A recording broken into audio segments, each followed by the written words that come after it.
Hello everyone and welcome to triple I Q. और आज मैं आपको कुछ बहुत ही इंपॉर्टेंट एमसीक्यू क्वेश्चन बताऊंगा जो कि पावर सिस्टम से है। तो स्टार्ट करते हैं। देखिए, सबसे पहला क्वेश्चन बोल रहा है कॉमर्शियल सोर्स ऑफ एनर्जी क्या क्या होता है। तो सबसे पहले आपको यहाँ पे कॉमर्शियल का मतलब जानना होगा। कॉमर्शियल का मीनिंग होता है बाजारू, या फिर इसी का दूसरा नाम है व्यावसायिक। ठीक है। बाजारू का मतलब क्या हुआ कि वैसे सोर्स ऑफ एनर्जी जो कि आप बाजार से खरीद सकते हैं या फिर आपको खरीदने के लिए बाजार जाना पड़े। तो अगर आप ऑप्शन नंबर ए देखिएगा, तो ऑप्शन नंबर ए में देखिए तो रेडियो एक्टिव सब्सटेंस है। तो रेडियो एक्टिव में क्या आएगा? आपका यूरेनियम हो गया, थोरियम हो गया, प्लूटोनियम हो गया। तो ये सब आपको कहाँ मिलेगा? बाजार में मिलेगा ना। और वही अगर ये वाला ऑप्शन देखते हैं फॉसिल्स फ्यूल, तो फॉसिल्स फ्यूल क्या होता है? जैसे जितने भी नेचुरल हैजार्ड्स होते हैं, जैसे अर्थक्वेक हो गया, आंधी तूफान हो गया, तो उसमें क्या होता है? पेड़ ये सब गिर जाता है। या फिर अर्थक्वेक की बात करें तो अर्थक्वेक में क्या होता है? आपका पेड़ गिर करके जमीन के नीचे दब जाता है, या फिर जानवर लोग दब जाता है, यहाँ तक कि इंसान भी दब जाता है। तो बहुत सालों के बाद जो पेड़ पौधे जमीन के नीचे दबे हुए हैं, वो आपको क्या होता है? एक तरीके से पेट्रोलियम के रूप में कन्वर्ट हो जाता है। और वही पेट्रोलियम को हम लोग क्या करते हैं? जमीन से निकाल करके एज अ पेट्रोल और डीजल के रूप में हम लोग as a source of energy use करते हैं। ठीक है। तो फॉसिल फ्यूल ये एक तरह से क्या है? बाजार से ही मिलता है ना। फॉसिल फ्यूल का मतलब पेट्रोल डीजल, ये सब जो भी आपका ईंधन है। और वही अगर आप ऑप्शन नंबर बी देखिए तो सोलर हो गया, विंड हो गया, बायोमास, ये तो नेचुरल सोर्सेस है ना। इससे आप व्यापार नहीं कर सकते हैं या फिर आप इसको बाजार में नहीं बेच सकते हैं। वही अगर सी फॉर कैट देखिए, वुड हो गया, एनिमल वेस्ट हो गया, एग्रीकल्चर हो गया, तो लकड़ी, ये सब आपको बाजार में एक तरीके से आप यहाँ पे थोड़ा सा कंफ्यूजन होगा। लेकिन आप यहाँ पे देखिए एनिमल वेस्ट, तो एनिमल वेस्ट का जो भी होता है वो आप बाजार से नहीं खरीद सकते हैं ना। ठीक है। तो आपका ए फॉर एप्पल ऑप्शन बिल्कुल सही है। यहाँ पे बस मीनिंग आपको समझना चाहिए और थोड़ा सा कॉमन सेंस लगाइएगा तो आपको ये सब कंफ्यूजन नहीं होगा। वही अगर आप यहाँ पे लिखा होता है non commercial source of energy, तो नॉन कॉमर्शियल में हो जाता सी फॉर कैट ऑप्शन, यानी वैसे सोर्स ऑफ एनर्जी जो बाजार में नहीं मिलते हो या फिर आपको खरीदने के लिए बाजार जाना ना पड़े। देखिए, ये क्वेश्चन काफ़ी ज़्यादा इंपॉर्टेंट है। और इस क्वेश्चन को स्टार्ट करने से पहले यहाँ पे एक इम्पॉर्टेंट पॉइंट मैं आपको बता रहा हूँ। देखिए, जितने भी इस कोर्स में मैं वीडियो सजेस्टेड करूँगा या फिर लिंक दूँगा, या फिर मैं आपको वीडियो में कहूँगा उस वीडियो को देखने के लिए, आप उसको देखिएगा सीरियस होकर के। नहीं तो फिर ये पूरा कोर्स आपको समझने में दिक्कत करेगा। अभी जैसे यहाँ पे देखिए पानी का डेंसिटी दिया हुआ है, तो अगर आपको डेंसिटी का मतलब ही नहीं पता है तो कैसे आप इस चीज़ को समझ पाइएगा, फिर इस क्वेश्चन को समझ पाइएगा। ठीक है। और अगर मैं यहाँ पे डेंसिटी को समझाने लगूँ तो वीडियो बहुत ज़्यादा लंबा हो जाएगा। फिर एमसीक्यू और थ्योरी में अंतर क्या बचेगा? तो डेंसिटी के ऊपर मैंने ऑलरेडी वीडियो बना रखा है यूट्यूब के ऊपर। आप सिंपली यूट्यूब के सर्च बॉक्स में लिखिए डेंसिटी और आगे में ट्रिपल ई आई क्यू लगा दीजिएगा, आपको ये वीडियो मिल जाएगा और इसको आप वहाँ पे जाके समझिएगा। हम लोग आगे बढ़ते हैं। देखिए, बोलता है पानी का डेंसिटी दिया हुआ है। अभी मैं थोड़ा सा रिवाइज करवा ही देता हूँ। जैसे मान लेते हैं आपके पास दो तरीके का सिटी है, एक ए सिटी है और दूसरा आपके पास बी सिटी है। ठीक है। और इन दोनों सिटी में हम लोग एक कांस्टेंट एरिया लेकर चलते हैं। मान लेते हैं आपका 100 मीटर स्क्वायर का है और ये भी आपका 100 मीटर स्क्वायर का रीजन है। ठीक है, फिर एरिया है। इस ए सिटी में, इस पर्टिकुलर एरिया में 200 पीपल रहते हैं। ठीक है। और इस बी सिटी में, इस पर्टिकुलर एरिया में मान लेते हैं 150 लोग ही रहते हैं। तो इससे क्या पता चला कि ए सिटी जो है आपका ज़्यादा डेंस है या फिर ज़्यादा इसका डेंसिटी है, और बी का जो डेंसिटी है ये कम है। ठीक है। उसी तरीके से मैंने आपको बताया था कि इस पूरे वर्ल्ड में जितने भी लिविंग थिंग है या फिर नॉन लिविंग थिंग है, ये एटम से मिलकर के बने होते हैं। और जैसे यहाँ पे समझ लीजिए एग्जांपल लेते हैं सॉलिड का। ठीक है। तो सॉलिड में क्या होता है, जो मॉलिक्यूल्स होते हैं आपस में काफ़ी ज़्यादा टाइटली क्लोज होते हैं या फिर टाइटली बॉन्डेड होते हैं, इसीलिए सॉलिड आपस में क्या होता है, अपने आप में कठोर होता है। या फिर इसको आप मोड़िएगा तो मुड़ेगा नहीं, तोड़िएगा तो टूटेगा भी नहीं। वही लिक्विड की बात करें तो लिक्विड क्या होता है, आपका जो मॉलिक्यूल्स होता है थोड़े पर्टिकुलर गैपिंग पे होता है या फिर दूरी पे होता है। इसी के चलते इसको आप किसी भी जार में या फिर किसी भी ग्लास में रख दीजिएगा, बर्तन में रख दीजिएगा, उसी के शेप में ये ढल जाता है। वही गैस की बात करें तो गैस का जो मॉलिक्यूल्स होता है ये काफ़ी दूर दूर पे होता है। इसीलिए अगर आपके पास कोई बड़ा सा कमरा है तो इस बड़े से कमरे में अगर आपने एक छोटा सा गैस का सिलेंडर भी खोल दिया ना, तो इसका जो मॉलिक्यूल्स है क्या होता है, फ्री स्टेट में होता है, तो पूरे कमरे में फैल जाएगा या फिर पूरे कमरे में एक तरीके से अपना एरिया ऑक्यूपाई कर लेगा। ठीक है। तो अगर हम लोग यहाँ पे डेंसिटी की बात करें तो सॉलिड का डेंसिटी हमेशा ज़्यादा होगा। क्यों? क्योंकि एक पर्टिकुलर गिवन स्पेस में या फिर गिवन वॉल्यूम में सॉलिड का मॉलिक्यूल्स या फिर एटम की बात कर रहे हैं या फिर मॉलिक्यूल बोलिए, दोनों सेम है, क्या होगा आपका? ज़्यादा होगा। लिक्विड का उससे थोड़ा कम होगा, गैस का उससे भी कम होगा। ठीक है। तो यहाँ पे पानी है तो पानी भी एक तरीके क्या होगा, इसका भी डेंसिटी होगा ना अपना। तो डेंसिटी का अगर हम लोग फॉर्मूला समझे तो क्या होता है हमेशा, मास पर यूनिट वॉल्यूम। ठीक है, पर यूनिट वॉल्यूम का मतलब क्या हुआ कि वैसा कंटेनर जिसका लेंथ भी 1 मीटर है, ब्रेथ भी 1 मीटर है, और इसका हाइट भी 1 मीटर है। समझ रहे हैं, ये जो हाइट है इसका ये भी आपका 1 मीटर, तभी तो इसका वॉल्यूम क्या होगा 1 मीटर क्यूब लिखेंगे। समझ रहे हैं। तो अगर मैं यहाँ पे लिखूँ तो डेंसिटी पर क्या हो जाएगा, मास, मास का क्या लिखेंगे 1000 kg, क्योंकि डेंसिटी का यूनिट देखिए क्या होता है केजी, मास का क्या होता है हमेशा केजी, तो मास का जब मैंने केजी लिख दिया, डिवाइड का साइन है डिवाइड देंगे, वॉल्यूम है तो वॉल्यूम का क्या लिखेंगे हमेशा मीटर क्यूब। इसका यूनिट क्या हो गया केजी पर मीटर क्यूब, इसलिए इसने यहाँ पे लिखा केजी पर मीटर क्यूब।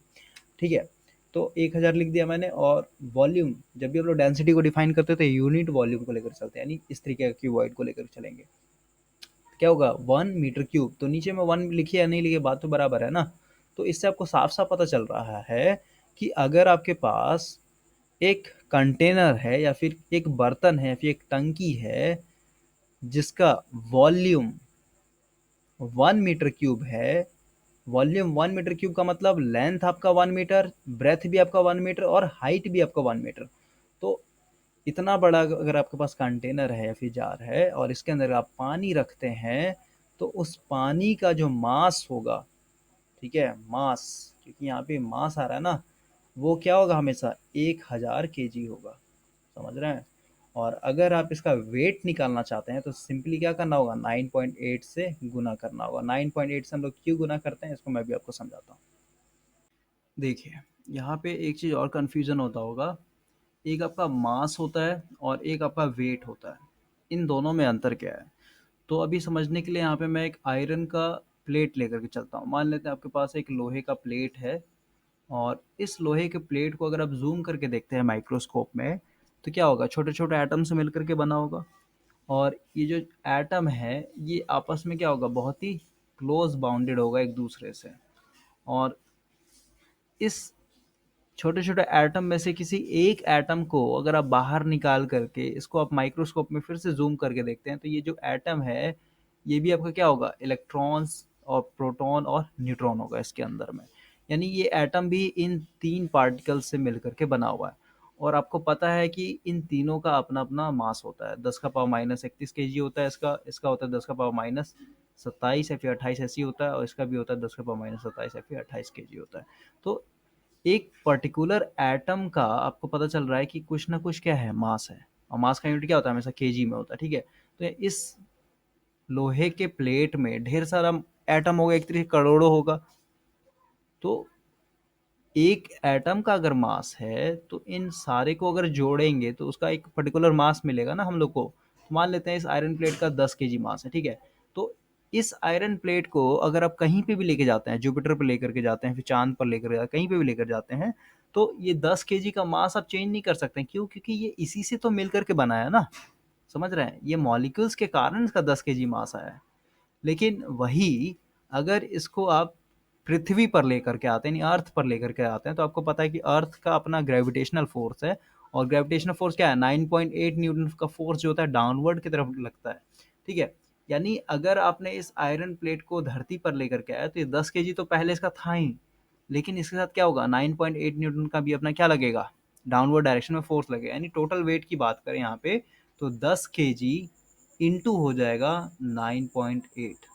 समझ रहे हैं, यानी इसका कितना हो जाएगा 98 kg, ये इसका मास होगा, आई मीन वेट होगा।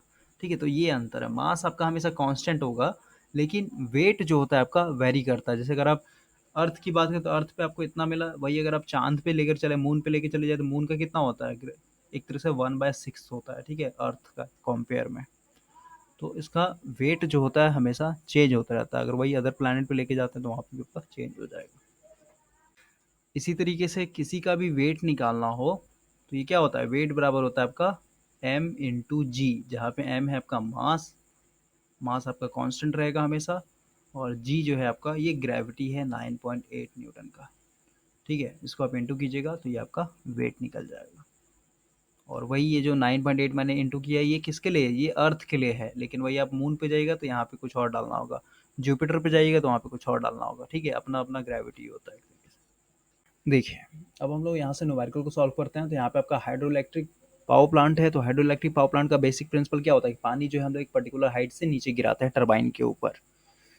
तो पानी अगर आपका एक पर्टिकुलर हाइट से गिर रहा है, इसका मतलब क्या होगा, इसके अंदर एक तरीके से इसका वजन होगा, पानी को ऊपर से फेंक रहे हैं तो इसका वजन होगा ना एक तरीके से। तो सबसे पहले आपको पानी का वेट निकालना होता है। वेट कैसे निकालेंगे, तो सिंपली यहाँ पे देखिए, वेट बराबर क्या होता है, मास इंटू 9.8 यानी mg है ना, मास इंटू ग्रेविटी। तो मास कितना लिखेंगे, 1000, और 9.8 से इसको क्या करेंगे, गुना करेंगे। ठीक है, तो ये आपका आ गया 10, यानी ये आ गया 9800 kg, ये आपका मास आ गया। ठीक है, और ऐसे अगर आपको नहीं समझ में आता तो सिंपली लगाइए, डेंसिटी इक्वल क्या होता है, मास बाय वॉल्यूम। ठीक है, तो यहाँ से क्रॉस मल्टीप्लीकेशन कीजिएगा तो मास बराबर क्या आएगा आपका, डेंसिटी इनटू वॉल्यूम। और यहाँ पे इस मास को अगर आपको वेट में कन्वर्ट करना है तो सिंपल सी बात है, यहाँ पे आपको 9.8 से गुना करना होगा। समझ रहे हैं, यानी ये मास आपका सीधे कन्वर्ट हो जाएगा वेट में। क्यों, क्योंकि आपने यहाँ पे 9.8 से गुना कर दिया है। तो डेंसिटी आपका क्वेश्चन में दिया हुआ है, देखिए डेंसिटी आपका दिया हुआ है 1000 kg। तो अभी मैं इसको और तोड़ करके लिखता हूँ, डेंसिटी इक्वल टू क्या लिख सकते हैं हम लोग, यही वाला formula, mass by volume into volume है, वॉल्यूम को वैसे ही छोड़ देते हैं, 9.8 है, 9.8 छोड़ देते हैं, तो वॉल्यूम से वॉल्यूम आपको कैंसल आउट हो जाएगा। तो यहाँ से आपको डायरेक्ट क्या मिला, weight equal to mass into gravity यानी 9.8। ठीक है, और ये ग्रेविटी आपका हमेशा डिफर होता है, अगर आप अर्थ पे हैं तो इसका अलग होगा, मून पे है तो अलग होगा, जुपिटर पे है तो अलग होगा, हर जगह प्लैनेट वाइज प्लैनेट चेंज होते रहता है। ठीक है, तो ये आपका 9800 kg आ गया, और ये मास इंटू ग्रेविटी मैंने कैसे निकाला, तो ये आपको मैंने यहाँ पे प्रूफ करके दिखा दिया। ठीक है, तो कैसे भी कर लीजिए, आपका आंसर आ जाएगा। वेट ऑफ वाटर निकल गया, और यहाँ पे बोल रहा है पावर कितना, इलेक्ट्रिक पावर कितना ये जनरेट करेगा ना। तो पावर इक्वल टू फॉर्मूला भी मैंने आपको बताया, डब्ल्यू, जहाँ पे डब्ल्यू है wait of water, into Q, Q जो है पानी का डिस्चार्ज यानी कितने प्रेशर से पानी निकल रहा है, फिर कितना डिस्चार्ज जो है पानी का है। एच, एच जो होता है हेड है, यानी पानी जो है कितने ऊंचाई से गिर रहा है, और एन जो होता है आपका ओवरऑल इफिशियंसी होता है पावर प्लांट का। तो वेट आ गया आपका 9800 kg। क्यू जो है यानी डिस्चार्ज जो है आपका, ये भी 1 मीटर क्यूब पर सेकेंड है, ये 1 ही लिख दीजिए। हाइट जो है यानी हेड जो है आपका 1 मीटर, ये भी 1 है। और इफिशियंसी 100%, इफिशियंसी का 100% यानी 100/% की जगह 100 करेंगे तो क्या होगा, 1 होगा, इसको भी 1 कीजिए, यानी आपका क्या आ गया, 9800 वाट। पावर का यूनिट हमेशा वाट होता है, और यहाँ पे ऑप्शन दिया हुआ है किलो वाट में, यानी इसको किलो वाट में चेंज करना नहीं, 1000 से भागा देना होगा। इसको आप 2 0 2 0 काट दिया, यानी कितना आ गया, 9.8, यानी ये आ गया आपका 9.8 किलोवाट, यानी इसका आंसर आ जाएगा C4 कैट। ठीक है, देखिए इस क्वेश्चन के लिए मैं पहले ढांचा बना देता हूँ कि ये क्वेश्चन बोल क्या रहा है। ये भी आपका हाइड्रो इलेक्ट्रिक पावर प्लांट है, और यहाँ पे बोल रहा है कि एनर्जी कितना ये प्रोड्यूस करेगा। तो अभी यहाँ पे रिजर्वायर का कैपेसिटी दिया हुआ है एक तरीके से, तो ये मान लेते हैं आपका रिजर्वायर है। ठीक है, और पानी को जब भी आप स्टोर कीजिएगा तो क्या होगा, एक तरीके से हमेशा वॉल्यूम ही होगा ना। पानी को जैसे आपके छत पे जो टंकी रखा हुआ है, उस टंकी का क्या है, 1000 लीटर है, तो उसका भी क्या है, लेंथ है, चौड़ाई है, और उसका हाइट होता है। यानी पानी को हम लोग हमेशा स्टोर करेंगे तो उसमें किस में नापेंगे, एक वॉल्यूम में नापते हैं ना, मीटर क्यूबिक में होगा। तो बोलते हैं आपका जो रिजर्वायर है, इस रिजर्वायर का जो साइज है ये है 10 का पावर 6, क्योंकि 1 मिलियन है, तो 1 मिलियन मतलब 10 का पावर 6 मीटर क्यूब। ये इसका वॉल्यूम दिया हुआ है इतना, इस पूरे एरिया में पानी भरा हुआ है। ठीक है, और इसका मतलब क्या हुआ, इसका कुछ लेंथ होगा, इसका कुछ ब्रेथ होगा, और इसका कुछ हाइट होगा। तो length into breadth into height को करके हम लोगों को कितना आया, 10 का पावर 6 मीटर क्यूब आया। ठीक है, और अभी इस पानी का हम लोग को सबसे पहले वेट निकालना होगा, यानी इतने बड़े कंटेनर में ये पानी भरा हुआ, तो इसका कुछ ना कुछ वजन होगा ना। तो वेट निकालने क्या करना होगा, सिंपल सा फॉर्मूला, मास इंटू ग्रेविटी यानी 9.8। तो अभी देखिए, तो मास आपको सबसे पहले निकालना होगा, तो मास निकालने कैसे करेंगे, तो डेंसिटी इक्वल टू फॉर्मूला होता है क्या, मास बाय वॉल्यूम। ठीक है, यहाँ से क्रॉस मल्टीप्लिकेशन कर लीजिए, मास का फॉर्मूला क्या आएगा आपका, डेंसिटी इंटू वॉल्यूम। ठीक है, तो देखिए, तो मास की जगह मैं क्या लिखूँ, डेंसिटी इंटू वॉल्यूम लिख देता हूँ। इंटू 9.8 है, वैसे का वैसे ही छोड़ देते हैं, डेंसिटी आपका यहाँ पे दिया हुआ है। ठीक है, तो इतना मैं लिख दिया, और डेंसिटी की जगह क्या है, 993 और इनटू वॉल्यूम आपका दिया, वॉल्यूम कितना है 1 मीटर 1 मिलियन क्यूब यानी 10 का पावर 6 और इनटू 9.8। इसको आप सॉल्व कीजिएगा तो यहाँ से आपका क्या आ जाएगा, वेट ऑफ वाटर आ जाएगा। ठीक है, देखिए इसको सॉल्व नहीं करते हैं, इसको इतना ही रहने देते हैं, यानी इतना आपका वेट आ गया, इतना केजी वेट पानी का। अभी आपको यहाँ पे एनर्जी निकालने के लिए बोल रहा है इस क्वेश्चन में, तो एनर्जी इक्वल टू वही फॉर्मूला होगा जो पावर का होता है, W into Q into H into N. Weight of water लगा दीजिए जो आपका है 993 × 10 का पावर 6 गुना 9.8।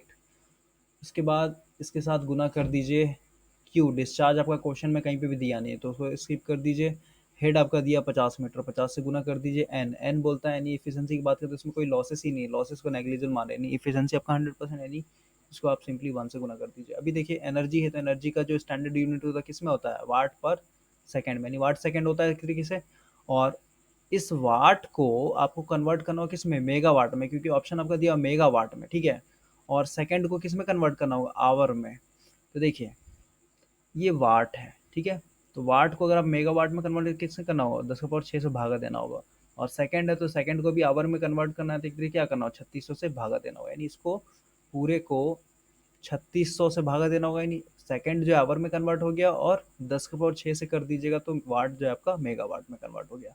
यानी इसको आप सॉल्व कीजिएगा तो एक्यूरेट आपका ए फॉर एप्पल वाला आंसर आ जाएगा। ठीक है, 135.3 मेगावाट आवर जो है आपका एनर्जी जनरेट होगा। देखिए इसी तरीके से नेक्स्ट क्वेश्चन है, बोल रहा है कि आपके पास एक हाइड्रो इलेक्ट्रिक पावर स्टेशन है और इसका रिजर्वायर का कैपेसिटी दिया हुआ है, हेड दिया हुआ है, ओवरऑल एफिशिएंसी दिया हुआ है, आपसे पूछा है एनर्जी कितना ये जनरेट करके देगा। तो एनर्जी इक्वल टू क्या होता है हम लोग का, W into H into Q into N. तो सबसे पहले वेट ऑफ वाटर निकालना हो तो weight of water equal to, मैंने अभी आपको फॉर्मूला बताया, ये होता है आपका मास इंटू 9.8। सबसे पहले मास निकालना हो तो सिंपली डेंसिटी का फॉर्मूला लिखिए यहाँ पे, मास बाय वॉल्यूम, यहाँ से क्रॉस मल्टीप्लीकेशन करके मास का फॉर्मूला आ जाएगा डेंसिटी इंटू वॉल्यूम। ये फॉर्मूला पुट कीजिए यहाँ पे, मास की जगह लिखिए डेंसिटी इंटू वॉल्यूम और 9.8 वैसे का वैसे ही रहेगा। देखिए तो वॉल्यूम आपका दिया हुआ है 3 × 10 का पावर 7 गुने 9.8 वैसे वैसे। अभी देखिए डेंसिटी आपको समझ में, डेंसिटी क्या डालें यहाँ पे, डेंसिटी तो क्वेश्चन में दिया नहीं है। तो जब भी क्वेश्चन में डेंसिटी नहीं दिया हो तो डिफ़ॉल्ट में आपको डेंसिटी लेके चलना है 1000 kg/m³ वाला। ठीक है, इसका मतलब क्या हुआ कि आपके पास 1 मीटर क्यूब का एक तरीके से जार है और इसके अंदर पानी भरा हुआ है पूरा पूरा। तो 1 मीटर क्यूब वाले वॉल्यूम में पानी भरा हो तो इसका मास क्या होगा, 1000 kg। ठीक है, और वॉल्यूम कितना है 1 मीटर क्यूब, तो 1 नीचे में लिखिएगा, तो 1 लिखे या नहीं लिखे बात बराबर है, यानी डेंसिटी को क्या होता है मास बाय वॉल्यूम, मास की जगह 1 kg और मीटर क्यूब क्योंकि वॉल्यूम 1 मीटर क्यूब लिए चल रहा है। ठीक है, तो डेंसिटी सीधे सीधे क्या करेंगे 1000 से गुना करेंगे, ये आपका आ जाएगा वेट ऑफ वाटर। और वेट ऑफ वाटर का वैल्यू पुट कर दिया यहाँ पे 1000 गुने 3 × 10 का पावर 7 गुने 9.8 गुना W हो गया आपका हेड। हेड है आपका 150। उसके बाद डिस्चार्ज यहाँ पे दिया नहीं तो 1 लेके चलिए, कुछ भी नहीं दिया तो 1 मीटर क्यूब/सेकंड का डिस्चार्ज लेके चलेंगे। एन दिया 70% यानी 0.7 हो जाएगा। डिवाइड कर दिए इसको किस में, किलोवाट आवर में कन्वर्ट करना है, यानी किलोवाट के लिए क्योंकि एनर्जी है तो किस में होगा, वाट सेकंड में होगा। तो वाट को किलोवाट में यानी 1000 से भागा देना होगा गुना सेकंड को आवर में यानी 3600 से। तो इसको सॉल्व कीजिएगा, आपका बी फॉर बॉल आंसर आ जाएगा। देखिए इस क्वेश्चन को समझने से पहले आपको यहाँ पे एक टर्म समझना होगा, ये है आपका स्पेसिफिक स्पीड। तो स्पेसिफिक स्पीड वो स्पीड होता है किसी भी टरबाइन के लिए, चाहे पेल्टन हो, फ्रांसिस हो, कैप्लन हो, ये सब जो भी मैंने नाम लिया है ये एक तरीके से वाटर टरबाइन है। ठीक है, यानी सिर्फ और सिर्फ हाइड्रोलिक यानी हाइड्रो इलेक्ट्रिक पावर प्लांट में ही यूज़ करते हैं इसको। तो स्पेसिफिक स्पीड वो स्पीड होता है किसी भी वाटर टरबाइन के लिए जिस पे अगर पानी आपका 1 मीटर के हाइट से टरबाइन ब्लेड पे गिर रहा हो तो ये जो टरबाइन है ये रोटेट करेगा और रोटेट करके आपको 1 HP का पावर जनरेट करके देगा। ठीक है, फिर से रिपीट कर रहा हूँ, स्पेसिफिक स्पीड किसी भी टरबाइन के लिए वो स्पीड होता है जब पानी आपका 1 मीटर की ऊंचाई से टरबाइन के ब्लेड पे घूमता है, इस तरह गिरता है और टरबाइन आपका रोटेट करता है और रोटेट करने के कारण या फिर रोटेट करने के बाद आपको ये 1 HP यानी 1 हॉर्स पावर जनरेट करके देगा। ठीक है, तो इसका आंसर C4 कैट हो जाएगा, unit horse power at unit head. और यहाँ पे मैंने डेफिनेशन दे दिया और यहाँ पे आपका स्पेसिफिक स्पीड का रिलेशन है। एन जो है स्पीड है, रूट अंडर पी जो है आपका पावर आउटपुट पावर है, एच जो है आपका हेड हो गया, हेड का पावर 1.25, इसको आप याद कीजिएगा। तो इससे आपका एक नंबर 40 नंबर सॉल्व हो गया और एक 41 नंबर सॉल्व हो गया, और यहाँ से आपका फिर ये भी सॉल्व हो जाएगा। देखिए यहाँ पे भी वाटर का डिस्चार्ज 1 मीटर क्यूब पर सेकेंड है, यहाँ पे भी आपका हेड जो है 1 मीटर। तो यहाँ से सीधी सी बात है, आपका जो टरबाइन होगा वो टरबाइन कितना पावर जनरेट करके देगा आपको, 746 वाट, क्योंकि 1 HP बराबर क्या होता है, 746 वाट होता है ना एक तरीके से। ठीक है, और क्वेश्चन नंबर 7 देखिए, क्वेश्चन नंबर 7 मैंने आपको बताया था यहाँ पे इलेक्ट्रिकल पावर जो डेवलप करता है हाइड्रो इलेक्ट्रिक पावर प्लांट, उसको किलो वाट दिया हुआ है। ठीक है, अभी मैंने जो रिलेशन लगाया था पावर इक्वल टू या फिर जनरेटर पावर इक्वल क्या था, W × Q × H × N, तो इसका यूनिट क्या था, वाट में था। ठीक है, लेकिन यहाँ पे किलो वाट है, ये सब जो भी रिलेशन दिया है किलो वाट में एक तरीके से। ठीक है, तो किलो वाट में आगे में क्या लिखा है, 0.736 डिवाइडेड 75। तो इस क्वेश्चन में आपका वही रिलेशन है ना एक तरीके से, उसी फॉर्म में लिखा हुआ। तो ये 746 कहाँ से आया, क्योंकि आपका 1 मीटर का हेड है यानी यूनिट हेड है। ठीक है, डिस्चार्ज भी आपका यूनिट है। तो सिंपल सी बात है, आपका टरबाइन जब भी घूमेगा तो कितना पावर जनरेट कर देगा, 1 HP का, और 1 HP मतलब 746। देखिए नेक्स्ट क्वेश्चन बोल रहा है कि इन चारों पावर प्लांट में से कौन सा ऐसा पावर प्लांट है जो सबसे कम टिकाऊ है। तो सबसे कम टिकाऊ का मतलब यहाँ पे इसके लाइफ स्पैन को लेकर के नहीं है, यानी कितना साल चलेगा इसके ऊपर नहीं है। जैसे यहाँ पे सिंपली एनालॉगस लेते हैं, आपके पास एक मान लेते हैं पेट्रोल से चलने वाला बाइक है, और एक आपके पास इलेक्ट्रिक बाइक है यानी बैटरी से चलने वाला बाइक है। तो अगर हम लोग यहाँ पे कंपेयर करें पेट्रोल बाइक को इलेक्ट्रिक बाइक के साथ, तो पेट्रोल बाइक जो होगा आपका ज़्यादा टिकाऊ होगा, यानी ये ज़्यादा लोड को कैरी करके लंबे दूरी तक चल सकता है। लेकिन वही अगर हम लोग इलेक्ट्रिक बाइक की बात करें तो यहाँ पे लोड यानी पैसेंजर, 2 पैसेंजर या फिर ट्रिपल लोडिंग कीजिएगा तो वहाँ पे आपको इस बाइक में कुछ ना कुछ अनकंफर्टेबल फील होने लगेगा। लेकिन पेट्रोल बाइक में ऐसा नहीं होता, यानी ये आपका ज़्यादा टिकाऊपन है और ये आपका लेस रिलायबल है यानी कम टिकाऊ है। तो ठीक इसी तरीके से अगर हम लोग यहाँ पे इन चारों पावर प्लांट को कंपेयर करें तो विंड पावर प्लांट आपका सबसे कम टिकाऊ है। और यहाँ पे कम टिकाऊ का मतलब क्या है कि विंड पावर प्लांट जो है आपका ज़्यादा लोड को हैंडल नहीं कर सकता है।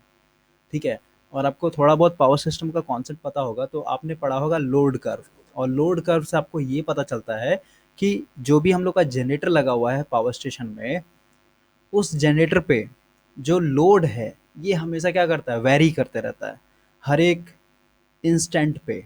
जैसे लोड कर्व क्या है हम लोग का, इधर टाइम का ग्राफ होता है यानी टाइम एक्सिस हो गया, और इधर आपका लोड हो गया मेगावाट में, तो ये आपका हमेशा इस तरीके से वेरिएबल बनेगा। तो यहाँ पे क्या होता है, बेस लोड, पीक लोड, और जो आपका मॉडरेट लोड है एक तरीके से यानी मीडियम लोड जो भी है, तो ये एक तरीके से क्या है, बेस लोड हो गया आपका, और ये जो वैरी कर रहा है एक तरीके से लोड हर एक टाइम के बाद, तो इस लोड को ये फुलफिल नहीं कर सकता ना, क्योंकि विंड क्या है आपका, हवा एक तरीके से नेचुरल सोर्स है। अगर हवा तेज चल रहा है, फिर आंधी तूफान चल रहा है, उस समय तो आपका बेटर तरीके से काम करेगा, यानी लोड को ये बेटर हैंडल कर सकता है। लेकिन आपका हवा ही नहीं चलेगा एक तरीके से, तो या फिर हवा स्लो चल रहा है तो उस समय क्या होगा, आपका ब्लेड बहुत धीरे धीरे घूमेगा, तो उस समय आपका ये एक तरीके से पावर जनरेट नहीं कर पाएगा। क्योंकि विंड का जो ब्लेड होता है ना, यानी इसका जो ब्लेड है, यही ब्लेड का जो साफ्ट होता है ये पीछे में गियर बॉक्स की मदद से जनरेटर के साथ कपल्ड होता है। और अगर आप यहाँ पे विंड पावर प्लांट बैठा रहे हैं तो आपको एक ही ब्लेड से काम नहीं चलने वाला है। ठीक है, ऐसा बहुत सारा लगाना पड़ेगा आपको। और वही अदर पावर प्लांट की बात करें, जैसे टाइडल हो गया, टाइडल मतलब जो भी लहर उठता है तो वो ज़्यादा आपका एक तरीके से इफ़िशिएंट है, यानी एनर्जी ज़्यादा जनरेट करेगा, या फिर टॉर्क जो है टरबाइन के साफ पे ज़्यादा देता है। या फिर सोलर देखिए, सोलर भी हम लोग का टिकाऊ है। जियोथर्मल, जियोथर्मल क्या होता है, जैसे आपको पता है, ये मान लेते हैं हम लोग का ग्राउंड सरफेस है या फिर ये ज़मीन है। ठीक है, और आपको पता है हमेशा, या फिर सिंपली अगर आप सर्दी के समय में हैंडपंप चलाते हैं फिर मोटर चलाते हैं तो देखिए हमेशा गर्म पानी निकलता है। यानी इससे आपको पता है कि ज़मीन के नीचे में आपका क्या है, धधकता हुआ लावा है। ठीक है, तो जैसे-जैसे अगर आप नीचे जाते हैं ना, यानी अगर आप बोरिंग करते हैं और बोरिंग अगर आप 10,000 फीट नीचे तक करते हैं, तो नीचे का जो पानी होगा वो बहुत ही हाई टेम्परेचर पे होता है, ठीक है? जैसे हम लोग बोरिंग क्या करते हैं 100 फीट, 200 फीट नहीं तो 300 फीट तक। लेकिन अगर आप 5,000 फीट या फिर 10,000 फीट नीचे ज़मीन के अंदर बोरिंग करते हैं, तो नीचे में क्या है हम लोग का धधकता हुआ लावा है, यानी लिक्विड जो है बहुत ही गर्म है। तो उस गर्म लिक्विड को या फिर लावा को हम लोग पाइप के थ्रू निकाल करके सीधे-सीधे क्या करते हैं, वो पानी आपका इतना गर्म होता है कि ऑटोमेटिक वो स्टीम बन जाता है, ठीक है? यानी आपको बॉयलर और कोयला जलाने का ज़रूरत नहीं है। सीधे हम लोग नीचे में जो धधकता हुआ पानी है ना, उसी को डायरेक्ट यूज़ करते हैं हम लोग स्टीम बनाने के लिए, और स्टीम फिर एक तरीके से आपका बन गया, उसके बाद फिर जैसे हम लोग का थर्मल पावर प्लांट में होता है, उस स्टीम को हम लोग कहाँ पे डालेंगे? जो भी हम लोग का स्टीम टरबाइन लगा उसके ऊपर, और उसी स्टीम टरबाइन के साथ हम लोग का जनरेटर का शाफ्ट कपल्ड होता है, वो हम लोग का घूमेगा तो फिर एक तरीके से बिजली जनरेट करके देगा। ठीक है, तो इन चारों में से आपका सबसे कम टिकाऊपन है विंड का। देखिए, नेक्स्ट क्वेश्चन बोल रहा है कि इन तीनों ओशन वेव्स में से कौन सा ऐसा वेव है जिसके पास सबसे ज़्यादा पावरफुल है या फिर सबसे ज़्यादा एडवांटेजियस है हम लोग के लिए। तो ये होगा आपका टाइडल पावर। और टाइडल की बात करें तो इसका मतलब होता है ज्वार भाटा, और ये एक नेचुरल फिनोमेना है। और ज्वार भाटा का सिंपली अगर मतलब समझना चाहते हैं, तो जैसे मान लेते हैं ये आपका ग्राउंड लेवल है, ठीक है, यानी ज़मीन है। और इस ज़मीन से अभी जो समंदर के अंदर का पानी का जो लेवल है, ये मान लेते हैं 5 मीटर है, ठीक है, यानी इतना पूरा पानी भरा हुआ है।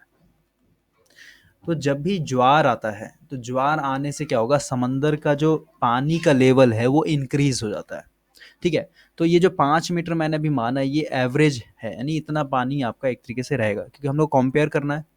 जैसे अगर यहाँ पे 3 लड़का है और इन तीनों लड़के के बीच में कंपैरिजन करना है, तो किसी एक लड़के को रेफरेंस मान के चलना होगा ना। जैसे मान लेते हैं इस वाले लड़के का हाइट 5 फीट है, और ये एक तरीके से फेयर है, यानी इसका स्किन जो है गोरा है, ठीक है। तो ये आपने रेफरेंस मान लिया। अब इसी चीज़ से कंपेयर कीजिए ना बाकी दो लड़के को। ये हो सकता है 5 फीट 6 इंच हो, यानी इससे 6 इंच बड़ा है, और ये थोड़ा सा फेयर ना हो या फिर सांवला हो।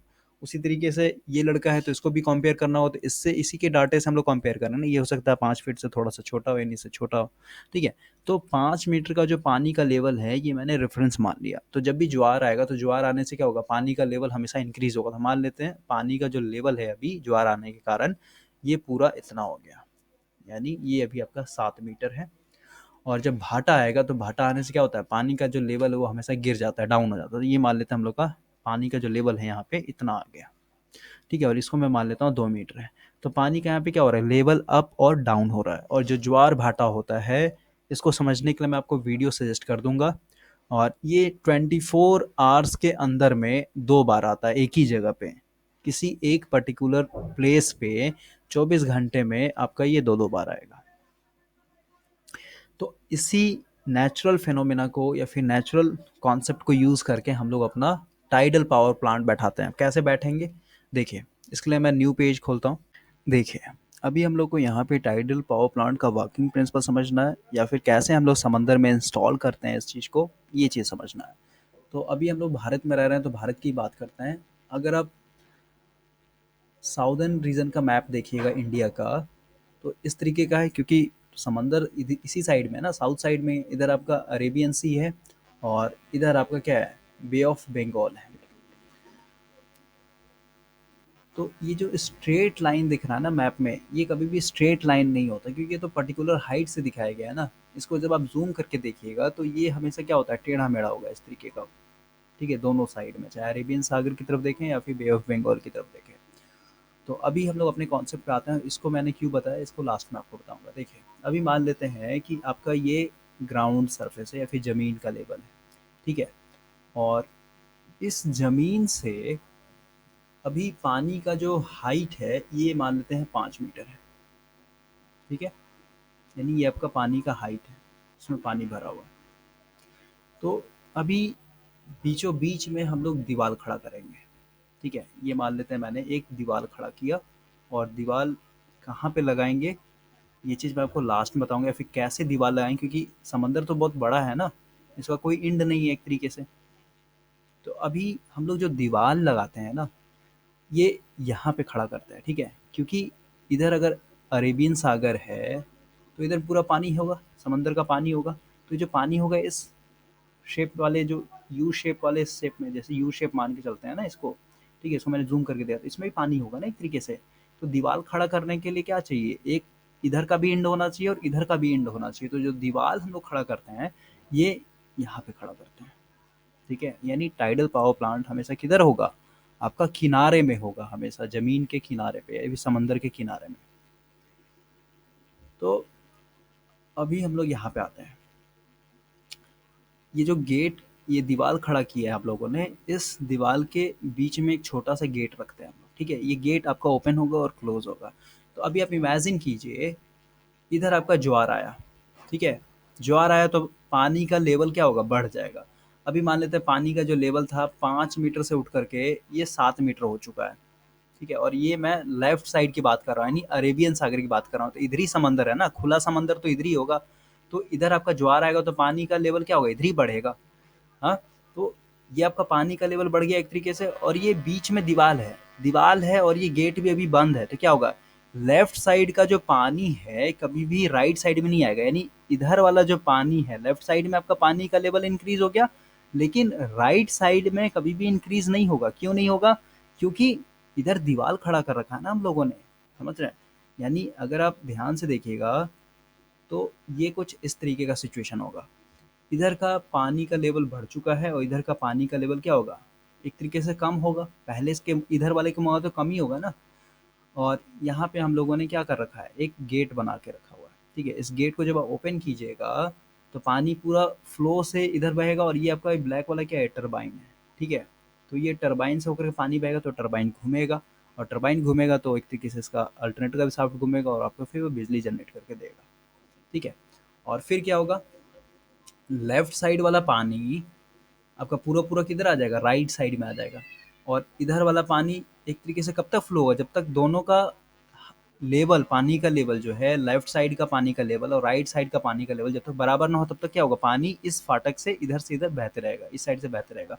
और जब ये बराबर हो जाएगा, यानी दोनों तरफ का पानी लेवल बराबर हो जाएगा, देखिए यहाँ पे मान लेते हैं पानी का लेवल ये दोनों तरफ बराबर हो गया, तो पानी इधर से ना जाएगा ना ही इधर से जाएगा, ठीक है?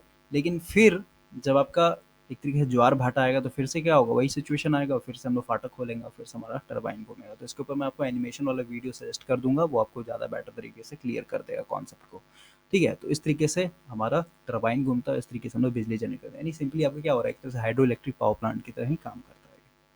और अदर कोई वेव है, जैसे ओशियन वेव है, तो ओशियन वेव में क्या होता है? समंदर का लहर मान लीजिए बहुत ज़बरदस्त उठा, तो ये क्या होता है? किनारे से टकराएगा। तो किनारे से जैसे ही टकराएगा, तो यहीं पे हम लोग क्या करते हैं? एक टरबाइन लगाते हैं, और ये रिवर्सिबल टरबाइन होता है हमेशा, ठीक है? समंदर का लहर एक तरीके से उठा, आया यहाँ पे बहुत ही स्पीड से, ये टरबाइन से टकराएगा, टरबाइन को घुमाएगा, फिर पानी एक तरीके से रिटर्न जाएगा, तो फिर आपको पानी को एक तरीके से टरबाइन को घुमा देगा, ठीक है? यानी पानी इधर से आएगा, फिर भी टरबाइन घूमेगा, और इधर से वापस रिटर्न जाएगा दीवार से टकरा करके, फिर भी एक तरीके से जाएगा, ठीक है? तो ये हम लोग का सफिशिएंट नहीं होता, क्योंकि वेव कितना स्ट्रांग उठ रहा है समंदर में, उसके ऊपर टरबाइन का स्पीड डिपेंड करता है ना, ठीक है? लेकिन यहाँ पे ऐसा नहीं है। आपका ज्वार भाटा जो है आएगा ही आएगा, 24 आवर्स में 2 टाइम आता ही आता है।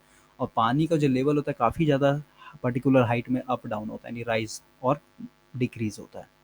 तो उसके चलते आपको क्या हो रहा है? एक पर्टिकुलर डैम बन जा रहा है, नहीं रिजर्वायर बन जा रहा है बहुत ही लार्ज अमाउंट ऑफ वाटर का।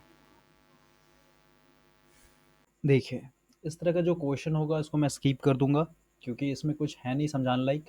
ये आपको याद करना होगा। बोलता है कि पूरे भारत में टोटल पावर इंस्टॉल्ड कैपेसिटी कितना है? तो ये आपका 1,25,000 मेगावाट का है, बिजली जनरेट होता है पूरे भारत में। यानी स्टीम पावर प्लांट को मिला करके, हाइड्रो पावर प्लांट मिला करके, जितने भी different types of power plant है भारत में, उन सभी को मिला करके 1,25,000 मेगावाट का पावर जनरेट होता है। देखिए, नेक्स्ट क्वेश्चन बोल रहा है कि अगर हम लोग तमिलनाडु की बात करें, तो यहाँ पे पावर अगर हम लोग को जनरेट करना हो या फिर बिजली जनरेट करना हो, तो कौन सा पॉसिबल पावर प्लांट जो है ज़्यादातर हम लोग यूज़ करेंगे या फिर ज़्यादातर सुटेबल होगा?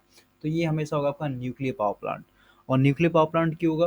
क्योंकि देखिए, अगर हम लोग तमिलनाडु स्टेट की बात करें, तो ये हम लोग का समंदर के किनारे का स्टेट है, और समंदर अगर आसपास में है तो वहाँ पे हैवी वाटर है एक तरीके से अवेलेबल। तो न्यूक्लियर पावर प्लांट आपने पढ़ा होगा, तो उसमें हैवी वाटर का ज़रूरत होता है, क्योंकि वहाँ पे हम लोग मॉडरेटर की तरह एक तरीके से यूज़ करते हैं। मॉडरेटर मतलब जो भी हम लोग का न्यूट्रॉन का फ्यूज़न होता है उसके फ्यूज़न को एक तरीके से स्लो डाउन करने के लिए, या फिर जो भी हम लोग यूरेनियम यूज़ करने के बाद रिएक्टर के अंदर उसका जो लास्ट पार्ट बचता है या फिर जो वेस्ट मटेरियल बचता है, खासकर वो सीसा होता है, एक तरीके से लीड होता है, उसको हम लोग क्या करते हैं समंदर की गहराई में ले जा करके दफनाते हैं। तो एक तरीके से डिपोजल करना एक तरीके से आसान है क्योंकि समंदर हम लोग के नज़दीक में है, और पानी भी चाहिए न्यूक्लियर पावर प्लांट को चलाने के लिए, क्योंकि वहाँ पे भी एक तरीके से स्टीम ही बना रहे हैं ना, मॉडरेटर के रूप में भी एक तरीके से पानी का ज़रूरत है। ठीक है, तो ये सब कुछ एडवांटेज है, यानी लोकेशन जो होगा आपका बेटर है न्यूक्लियर पावर प्लांट को इंस्टॉल करने के लिए। नेक्स्ट क्वेश्चन है, बोलता है हाइड्रो इलेक्ट्रिक पावर प्लांट की बात करें तो यहाँ पे जो आउटपुट में हम लोग को पावर मिलता है ये किसके ऊपर डिपेंड करता है। तो देखिए, इसका आंसर होगा सी फॉर कैट, डिस्चार्ज के ऊपर, यानी पानी जो है कितने स्पीड से और कितने डायमीटर वाले पाइप से जो है गिर रहा है नीचे की ओर। उसके बाद हेड के ऊपर, यानी पानी को कितने ऊंचाई से गिराया जा रहा है, क्योंकि अगर हम लोग हाइड्रो इलेक्ट्रिक पावर प्लांट की बात करें तो उसका बेसिक प्रिंसिपल यही है कि पानी को हम लोग एक पर्टिकुलर हाइट से गिराते हैं, और पानी जब आपका पर्टिकुलर हाइट से गिरता है इस पर क्या होता है, एक तरीके से काफ़ी ज़्यादा फोर्स जनरेट करता है ये। जैसे अगर आपने नेचुरल वाटरफॉल में नहाया होगा तो पानी आपके सर के ऊपर गिरता है डायरेक्टली, तो क्या होता है, एक तो चोट लगता है ना। तो ये पानी एक पर्टिकुलर हाइट से गिरा रहा है, तो यहाँ पे आपका टरबाइन है, तो उस टरबाइन के ब्लेड के ऊपर क्या करता है, काफ़ी ज़्यादा फोर्स लगाता है और ये टरबाइन आपका घूमने लगता है।